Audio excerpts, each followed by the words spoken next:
Jadi member aespa itu kemungkinan angka 5. What's her name? Dewi Persik. Dan di sini Pak Sandiaga Uno pun langsung membalas, "Hey yo, what's up guys? I'm Mr. Kim, welcome back to my YouTube channel."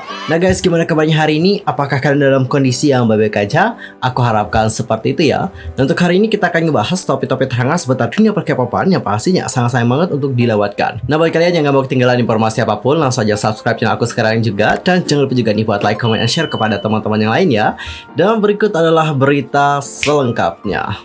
Well guys, untuk berita pertama kita akan mulai dulu membahas tentang Yoonjin dan juga Dewi Persik yang saling menotis tentang kemiripan mereka satu sama lain. Nah untuk pertama coba kita lihat dulu bagaimana Yoonjin ini menotis kemiripannya bersama dan Dewi Persik. Jadi di sini ada salah seorang yang sudah melakukan yang namanya video call sign bersama dengan Yoonjin dari Les Sserafim, dan juga orang ini tentu berasal dari Indonesia, dan dia juga bilang bahwa oh kamu itu terlihat mirip loh dengan salah seorang artis di Indonesia yang namanya adalah Dewi Persik. But anyway aku nggak tahu yang punya video aslinya siapa, karena untuk di TikTok sendiri itu nggak dicantumkan siapa yang punya. Nanti kalau ada yang merasa oh ini video aku, nanti langsung aja komen ya. Soalnya aku juga ngerasa nggak enak sih, serius. Tanpa nyantumin sumbernya itu aku ngerasa nggak enak. Ntar langsung aja chat aku ya di kolom komentar mungkin, atau nggak di direct message Instagram, oke? Hi, I'm from Indonesia. Hi. Oh my god. Many people in Indonesia say you look like Indonesian artist in here. How do you think about her? Since Really? Oh my gosh, she's so beautiful. Oh. it really look like you, Oh, it does. Oh my gosh, what's her name? Dewi Persik. Oh. I'm gonna have to look her up sometime.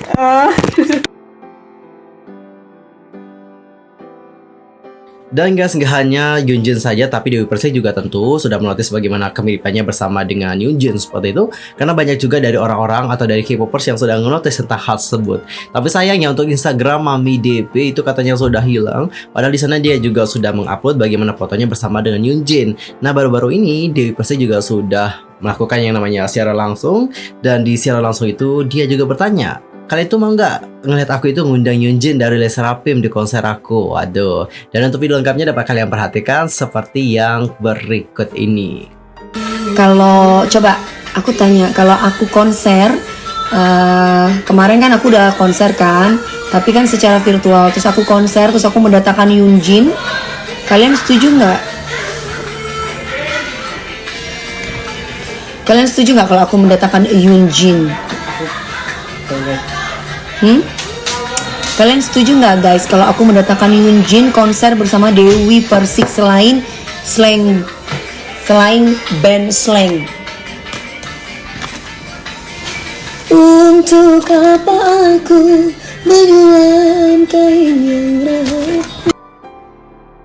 Lalu guys, bagaimanakah kedepannya? Akankah Yoonjin akan hadir di konsernya Dewi Persik? Nanti kita lihat saja ya bagaimana kedepannya. Namun banyak juga dari netizen yang berpendapat bahwa sepertinya itu juga agak sulit untuk dilakukan. Bukan dikarenakan uang, tapi dikarenakan waktu. Seperti yang kalian tahu bahwa mereka kan baru debut seperti itu.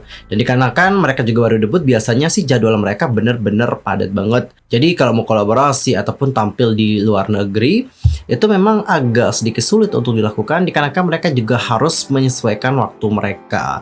But anyway, kita harapkan yang terbaik saja ya. Kalau seandainya Yoonjin nanti bisa diundang oleh Dewi Persik, itu bakalan lebih boom lagi sih. Oh my god, jadi nggak sabar ya melihat bagaimana interaksi mereka berdua secara langsung. Dan sekarang kita akan masuk ke berita yang kedua. Kita akan ngebahas tentang aespa. Kalian tahu nggak sih guys bahwa baru-baru ini ada rumor yang menyebutkan bahwa aespa itu seperti akan menambah satu member lagi. Jadi member aespa itu kemungkinan akan 5. Benarkah seperti itu? Jadi buat yang belum tahu bahwa baru-baru ini atau pada tanggal 11 Mei ada seorang netizen membuat postingan di komunitas online berjudul, wah pasti bener dong aespa ini akan menambah anggota baru. Nah di sini OP itu menulis ada pembicaraan bahwa ada seorang bernama Ara akan bergabung bersama dengan aespa sejak tahun lalu, tapi dia juga membuat Instagram setelah meninggalkan SM Entertainment. Tapi awal tahun ini dia pasti telah menghapusnya dan kembali ke SM Entertainment lagi. Netizen lebih lanjut menambahkan bahwa tahu-tahu sebuah klip pendek YouTube di mana Winter aespa terdengar berkata, sekarang dengan E yang baru. Sebelum pada akhirnya dirinya terkejut dengan kata-katanya sendiri, dia langsung berhenti saat siaran radio KBS Cool FM sekitar bulan Oktober tahun lalu. Sebagai tanggapan, beberapa netizen pun berkomentar seperti yang berikut ini. Apakah mereka itu akan menyelesaikan nama Kwang dari kata Kwang ya? Karena untuk K sendiri itu kan namanya adalah Karina. Untuk W itu adalah Winter, A itu adalah Ara, N itu Ningning, G itu Giselle. Lalu gimana nih dengan YA? Apakah ini juga merujuk pada inisial member baru again? Nanti kita tunggu saja ya gimana kedepannya. Daripada menambah E, tolong buatlah E sebelumnya menjadi lebih cantik. Sebenarnya E-nya udah cantik sih guys. Mungkin di sini yang ngebuat mereka kurang terlihat fresh dikarenakan kostum kali ya. Karena kostum yang mereka pakai dari era Black Mamba sampai sekarang itu kayaknya kostumnya tetap sama ya. Ya mungkin nanti ada perubahan ya terhadap fashion dari E-nya Aespa. Jadi tolong ditunggu ya gimana perubahan untuk E Aespa. Ningning sih udah sempurna ya untuk dapetin posisi Magni. Tapi jika bener ada penambahan, apakah itu dikarenakan mereka juga sedang mencoba menyamakan dulu usia rata-rata member barunya? Ya kemungkinan juga bisa seperti itu karena untuk SM Entertainment itu emang ngambil aman. Jadi mereka itu menyebutkan Aespa di usia yang benar-benar aman banget. Nggak dewasa banget, nggak remaja banget, intinya udah legal. Jadi kalau mereka mau pakai konsep yang dewasa juga nggak ada problem. Mau pakai konsep apapun mereka itu boleh. Mau hadir di berapapun di sebuah acara itu juga boleh, nggak ada batasan. Itu sih pinternya SM ya. Kayak bisa gitu loh menyesuaikan waktunya, timingnya. Jadi nggak ada batasan untuk Aespa. Like that. Aku merasa citranya akan tumpang tindih deh. Dan posisinya juga akan menjadi ambigu. Apa? Tapi akhir-akhir ini era penambahan anggota baru setelah debut kan udah berlalu juga. Ini adalah efek kurangnya konten anak-anak. Ayo dong rilis lagu baru lagi. Hole, ini benar. Sejujurnya aku merasa 4 member sih udah pas ya. And how about your opinion? Apakah menurut kalian akan ada penambahan member baru untuk Aespa? Dan apakah kalian juga welcome dan juga nggak masalah kalau Aespa itu akan menambah member baru? Entah langsung aja komen di kolom komentar. Dan untuk topik yang berikutnya kita akan membahas tentang secret number yang seperti sudah dinotis oleh Sandiaga Uno. Jadi baru-baru ini ada sebuah video itu kayak membahas tentang bagaimana konser juga dapat berimpact seperti itu terhadap perekonomian di Indonesia. Karena itu juga dapat membuka lapangan pekerjaan bagi orang-orang untuk bekerja di industri event. Karena biasanya untuk event-event seperti konser itu kan membutuhkan banyak tenaga atau sumber daya manusia. Kekurangan sumber daya manusia itu juga dapat berimpact terhadap bagaimana jalannya konser tersebut. Jadi dengan semakin banyaknya konser yang diadakan di Indonesia, ini tentu akan membuat lapangan pekerjaan baru dan juga menambah keuntungan yang besar bagi negara. Seperti itu nih guys. Dan setelah itu ada juga dari netizen sini yang sudah berkomentar gitu tentang secret number. Ini Pak ada secret number, membernya itu ada dari Indonesia. Dan di sini Pak Sandiaga Uno pun langsung membalas bagaimana komentar dari Lucky tersebut dengan memberikan tanda like, which mean Pak Sandiaga Uno juga di sini sudah menotis gitu tentang adanya member yang berasal dari Indonesia ternyata sudah debut menjadi girl group di Korea sana. Lalu apakah kemungkinan suatu saat nanti secret number juga akan diundang langsung oleh Pak Sandiaga Uno untuk konser di Indonesia? Bagaimana pendapat kalian? Entah langsung aja sampaikan di kolom komentar. Di sisi lain ada juga dari girl group di sini. Nama girl groupnya adalah Dia. Dia ini kalau nggak salah adalah girl group dari MBK Entertainment. Yap, sebentar koreksi kalau aku salah ya.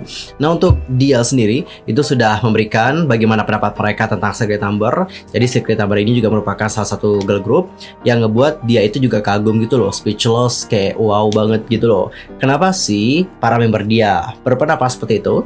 Karena seperti yang aku denger pas saat mereka wawancara seperti itu pas interview, karena para membernya juga pernah sama-sama stage-nya juga dengan secret number, dan pas saat mereka melihat secret number ini tampil, mereka merasa bahwa secret number itu bukan rookie deh, karena untuk stage presence-nya mereka itu udah bagus. Habis itu, yang membuat para member DA menjadi speechless dan juga kagum dengan secret number adalah bagaimana kemampuan bahasa mereka, terutama dalam bahasa Inggris. Hal itu juga dapat dimaklumi ya, kenapa sih member secret number itu dapat pandai banget bahasa Inggris. Hal itu dikarenakan para membernya juga kan bukan hanya berasal dari Korea saja, ada juga dari Indonesia, Jepang, dan bahkan ada juga yang punya 2 keluarga negaraan sekaligus, Korea, Amerika. Dan bahkan mereka juga sempat tinggal lama gitu kan di luar negeri. Jadi dikarenakan hal itulah nggak heran kalau secret number ini punya kemampuan bahasa Inggris yang benar-benar baik. Dan itu juga merupakan nilai plus bagi mereka, dikarenakan mereka pas saat interview ya lancar-lancar aja gitu, nggak ada problem gitu. Senang ya guys, senang banget nih melihat bahwa banyak banget yang notice secret number. Dan bahkan kemarin kalau kalian lihat Instagramnya Jang Hansol, itu juga pas saat dia di gym diputar lagu secret number yang Got That Boom, I Know You Got That Boom. Dan bahkan nih guys, di mall-mall Korea itu juga katanya untuk lagu Love Maybe itu kerap kali diputer. Wow, congratulations ya. Dan ada juga yang request untuk ngebahas bagaimana teori spoilernya Secret Number. Tapi aku sih nggak mau bahas sekarang ya. Why? Karena menurut aku itu juga masih belum komplit. Kalau kita bahas sekarang itu kesannya nanti kayak kita itu membadut guys. Kita udah nebak ini ternyata jawabannya beda gitu ya kan. Malu dong, malu gua. Makanya kita tunggu dulu selesai, entar kita bahas bareng-bareng di next time. Atau pas saat mereka comeback, entar kita bahas teori tersembunyi. Tapi serius sih, kalau aku lihat untuk comeback Secret Number kali ini bener-bener beda dari sebelumnya. Dari teasernya itu kelihatan kayak matang, lebih niat gitu nggak sih? Teasernya aja udah kayak gini gitu, kayak kece badai gitu ya kan. Penuh dengan misteri, penuh dengan rahasia. Inilah sebenarnya definisi dari secret ya, penuh dengan rahasia dan juga misteri. Dan apakah kalian juga sudah sangat menunggu bagaimana penampilan Secret Number? Entar langsung aja sampaikan di kolom komentar. Dan guys, untuk topik terakhir, sekarang kita akan membahas tentang Red Velvet hingga NCT Dream yang akan tampil di Elo Bank Festival 2022. Lalu bagaimanakah cara untuk mendapatkan tiketnya? Festival All-in-One Elo Bank Festival 2022 akan segera diselenggarakan dan menghadirkan dua idol grup K-pop yang ternama juga dari Korea Selatan asal SM Entertainment. Merupakan Red Velvet dan juga NCT Dream menjadi idol grup pertama yang menginjakan kaki di Indonesia di tahun 2022 ini untuk Elo Bank Festival 2022 yang digelar pada tanggal 20 hingga pada tanggal 22 Mei 2022 di Istora Senayan. Untuk terus serta dalam kegiatan tersebut, kalian juga dapat membeli tiket seharga Rp100.000 dengan menggunakan Elo Prime, dan selain itu kalian juga akan mendapatkan berbagai aktivitas menarik dari Elo Bank Festival 2022, mulai dari music festival, food bazaar, beauty and travel fair, photo booth, art installation, dan masih banyak lagi. Tidak lupa nih, berbagai promo dan suguhan entertainment menarik menanti kalian untuk melengkapi segala kebutuhan kalian. Dan guys, sebelum kalian itu mendapatkan tiketnya, ada beberapa hal yang harus kalian perhatikan di sini. Jangan sampai dilewatkan, ntar kalian nyesel. Yang pertama adalah kalian itu juga harus memastikan bahwa kalian itu sudah download, register, dan ngisi saldo di aplikasi Elo Bank. Yang kedua, kalian juga hanya dapat membayar menggunakan Elo Prime. Yang ketiga, harga tiket itu sudah termasuk pajak dan juga layanan. Yang keempat, satu akun Elo Prime untuk satu tiket special show per hari. Jadi nggak boleh lebih. And the last, pastikan kalian juga sudah menerima etiket QR code yang dikirimkan melalui email. Dan kalian tahu nggak sih guys, dengan membeli tiket secara online untuk Elo Bank Festival, sorry, ini saking kentalnya bahasa Inggris jadi festival ya. Jadi guys, dengan membeli tiket secara online untuk Elo Bank Festival, kalian juga mendapatkan manfaat perlindungan meninggal dunia. Wow, ada asuransi ya dari Mega Insurance akibat kecelakaan dan juga COVID-19 pada periode dari tanggal 20 hingga tanggal 25 Mei 2022. Dan untuk informasi saja, NCT Dream itu akan hadir sebagai penampil di hari pertama pada tanggal 20 Mei 2022. Sedangkan untuk Red Velvet itu akan tampil pada hari kedua, yakni pada tanggal 21 Mei 2022. Dan apakah kalian sudah membeli tiketnya? Jujur aku yang di sini, yang di kampung seperti itu sangat mengiri dengan kalian. Tolong nanti pas kalian nonton itu jangan memberikan banyak kebahagiaan ya. Takutnya aku nanti agak nyesek di sini sendirian gitu ya kan. But anyway, semangat buat kalian yang menonton festivalnya. Semoga semuanya dilancarkan, dan aku juga berharap semoga kalian bertemu dengan doi kalian di festival tersebut. Ya siapa tahu gitu ya kan, nonton festival bonus doi, ya enggak? Who knows? Oke guys, sekian aja untuk hari ini. I'm Yusuf Kim pamit. See you next time di video berikutnya. I'm so sorry atas semua kesalahan baik dalam kata, ucapan, dan sebagainya. I'm so sorry. See you next time. Goodbye.